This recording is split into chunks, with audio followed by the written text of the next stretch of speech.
Have you ever really thought about what goes on behind the scenes of a live TV broadcast?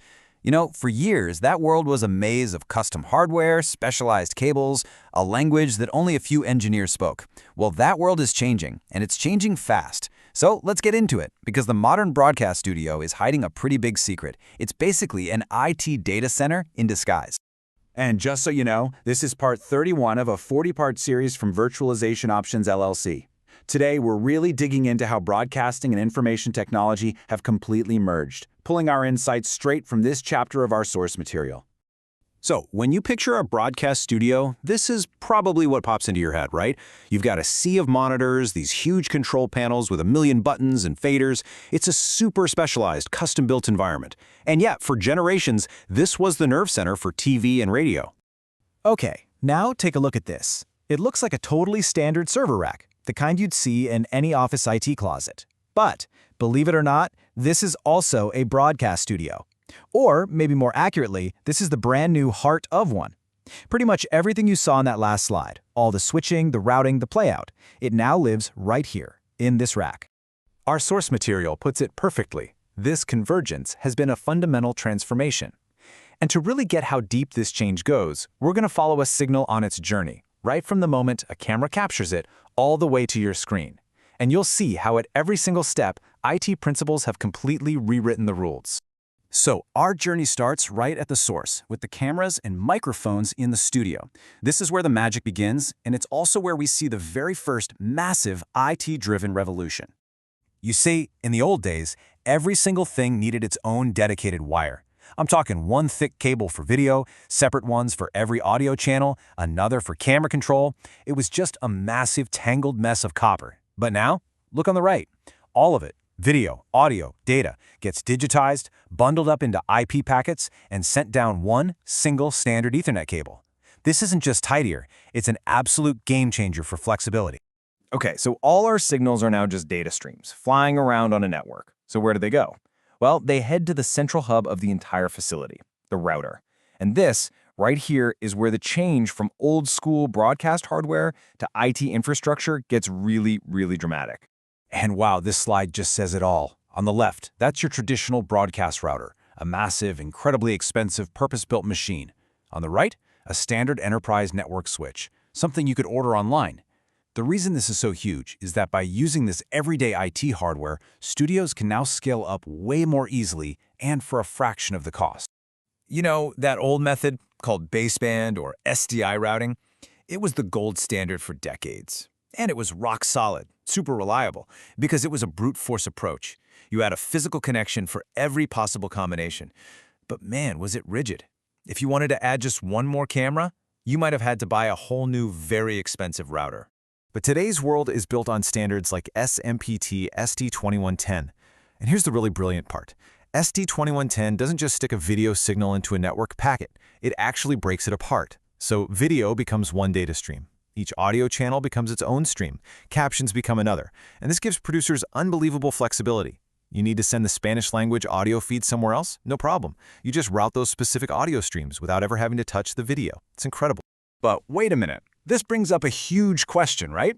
A network is a pretty chaotic place. Packets can get delayed, they can take different routes. So if your audio and your video are now totally separate streams, how in the world do you guarantee they arrive at the exact same microsecond to keep everything in perfect lip sync? The answer is this incredibly elegant IT protocol called PTP, the Precision Time Protocol. And it works in a few simple steps. First, one single, hyper-accurate Grandmaster clock, often synced to a GPS satellite, sets the official time for the entire building. Then, every PTP-aware device on the network just listens to this master clock and is constantly correcting itself. The result?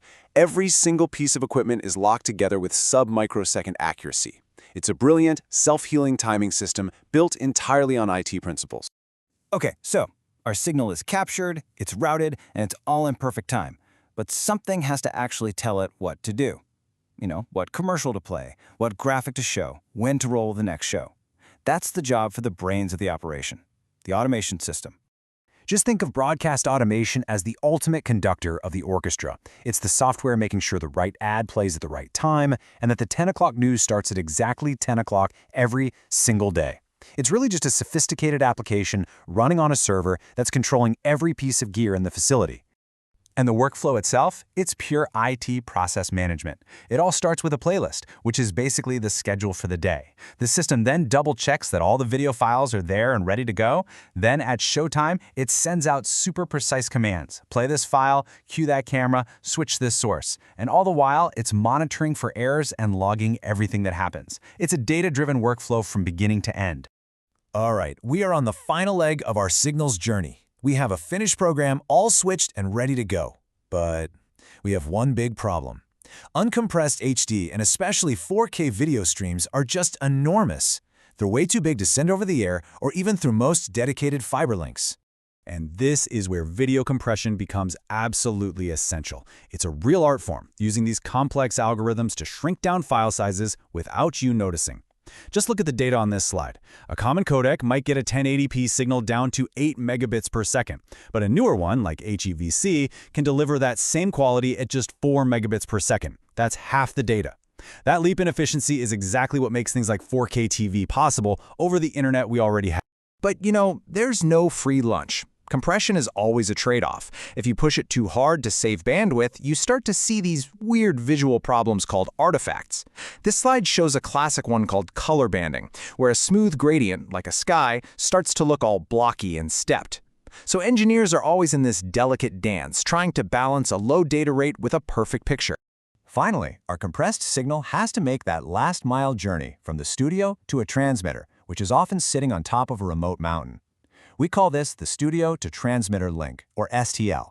And yep, you guessed it, this very last step has also been taken over by IT. Instead of big, expensive microwave dishes, a lot of stations now use reliable IP protocols like SRT to securely send their shows over the public internet. So, we followed this signal all the way from a camera lens to a transmitter. And at every single step, capture, routing, control, delivery, we've seen IT principles take over. And that leads to a pretty profound conclusion about the people who actually make all this work.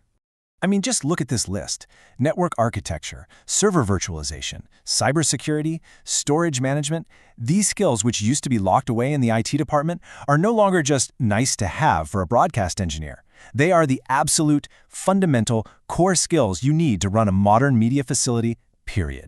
And that really brings us to our final thought. If a state-of-the-art broadcast studio is, at its heart, just a specialized data center, a bunch of servers, software, and a really fast network, then what does that mean for the future?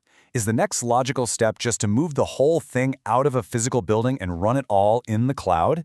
That's the big question broadcasters everywhere are trying to answer right now.